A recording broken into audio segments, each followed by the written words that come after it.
Hello everyone, কেমন আছো তোমরা সবাই? আশা করি সবাই খুব ভালো আছো। দেখো, আজ সকালবেলায় ব্যাগ হাতে বেরিয়ে পড়লাম বাজার করার জন্য। বাড়িতে তেমন কিছু ছিল না, কি রান্না করব বুঝতেই পারছিলাম না, তাই বাজার থলে নিয়ে বেরিয়ে পড়লাম বাজারে। এই যে বাজার বসে গেছে, বাজারে এত বেশি ভিড় ছিল যে ঠিক করে আমি ভিডিওই বানাতে পারিনি। আমাদের এখানে বাজারের দামটা তবু অনেকটা কমেছে, আর তোমাদের ওখানে? এই যে বাজারের ব্যাগ নিয়ে বাড়িতে চলে এলাম। এখানে আছে ক্যাপসিকাম, ধনেপাতা, এই যে চিকেন। আজ রান্না করব চিকেনের ঝোল আর ভাত। এমনিতেও অনেকটা বেলা হয়ে গেছে। এই যে টমেটো, টমেটো কিন্তু আমাদের এখানে 1 কিলো 15 টাকা করে নিল। তোমাদের ওখানে কি দাম চলছে? কমেছে তো সব কিছুর দাম? হ্যাঁ, আমাদের এখানে মোটামুটি বাজারের দাম সব কিছুই কমে গেছে। এই যে চিকেনটা ধুয়ে মুছে পরিষ্কার করে নিলাম। আজকে এই চিকেনের ঝোল রান্না কীরকমভাবে করি তোমাদের সাথে রেসিপিটা শেয়ার করছি।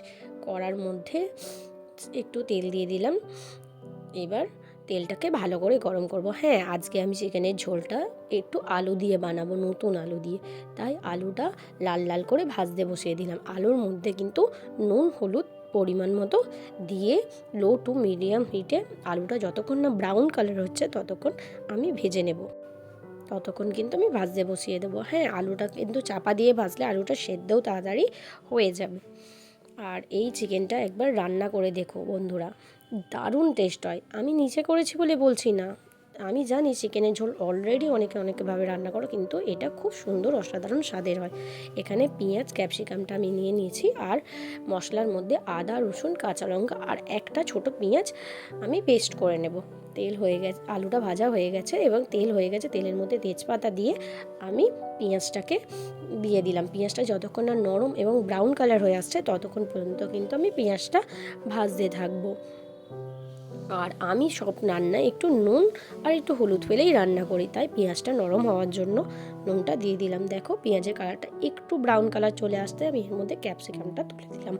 ক্যাপসিকামটা নরম না হওয়া পর্যন্ত আমি এটাকে রান্না করে যাব। এবার মাংসটা দিয়ে দিলাম ভাজার জন্য।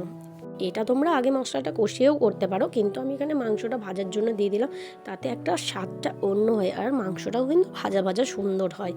এবার চাপা দিয়ে দিয়ে আমি এটা 20 মিনিটের জন্য এটা কষাতে ভাজতে থাকবো। ভাজা হয়ে গেলে এর মধ্যে টমেটো, যেটা আদা রসুন কাঁচা লঙ্কার পেস্ট করে রেখেছিলাম, হলুদ গুঁড়ো, লঙ্কা গুঁড়ো, নুন, এর মধ্যে সব কিছু অ্যাড করে মশলাটা কষতে থাকবো যতক্ষণ না মশলার কাঁচা গন্ধ চলে যায়। এবং মশলাটা ততক্ষণ কষতে থাকবো যতক্ষণ না চিকেনটার রান্না দিয়ে তেলটা বেরিয়ে আসছে। এখানে আমি একটু চিকেন মশলা ইউজ করেছি, তো আমি এখানে এভারেস্টে চিকেন মশলা ইউজ করেছি। তোমরা কিন্তু যা খুশি, যেটা তোমাদের মন চাইবে সেই চিকেন মশলা ইউজ করতে পারো। এবার এটাকে কষিয়ে কষানো হয়ে গেলে আলুটা দিয়ে দেব, দিয়ে পরিমাণ মতো জল ঢেলে চাপা দিয়ে দেবো। হ্যাঁ, এখানে আমি গ্যাসে করছিলাম, কিন্তু আমার শাশুড়ি বলল মাটির উনানে নিয়ে আসো। মাটির উনানের রান্না নাকি টেস্ট অসাধারণ হয়। সত্যিই তোমরা কিন্তু ট্রাই করে দেখো তোমাদের বাড়ি যদি মাটির উনান থাকে। ফাইনাল লুকটা এরকম হয়েছিল, কিন্তু খেতে অসাধারণ হয়েছিল। ভিডিওটি যদি ভালো লেগে থাকে তাহলে অবশ্যই একটা লাইক করে দেবেন।